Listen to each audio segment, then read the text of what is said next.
കണ്ണിലെ രോമം കൊഴിയുന്നതിന് ചികിത്സയിലാ ഞാൻ. അടിയൻ വൈദ്യര് തന്ന മരുന്ന് കഴിച്ചാ ഉറങ്ങിപ്പോകും. ഉണരുമ്പോ ചന്ദ്രനെ കാണണോന്നാ. അതിന് പുറത്തിറങ്ങി കിടന്നാ പോരെ? അത് പറ്റില്ല. വെയിലും കൊള്ളാൻ പാടില്ലാന്നാ. ഗുഹയ്ക്കകത്ത് കിടക്കണം. കണ്ണു തുറന്നാ ചന്ദ്രനെ കാണുകയും വേണം. അതെങ്ങനെ പറ്റും?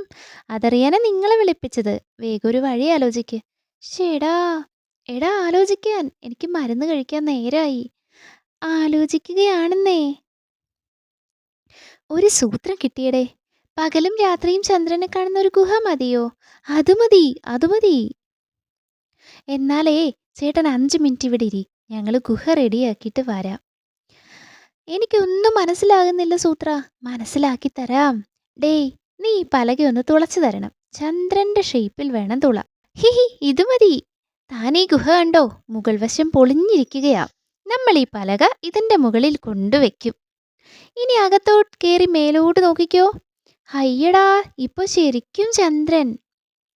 കേറിയാട്ടെ, ഞങ്ങള് ഗുഹ അടയ്ക്കാം. ചന്ദ്രനെ ശരിക്കു കാണാനാ.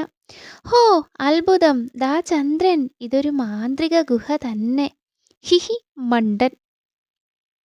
അയ്യോ, തുറക്കടാ ഗുഹ.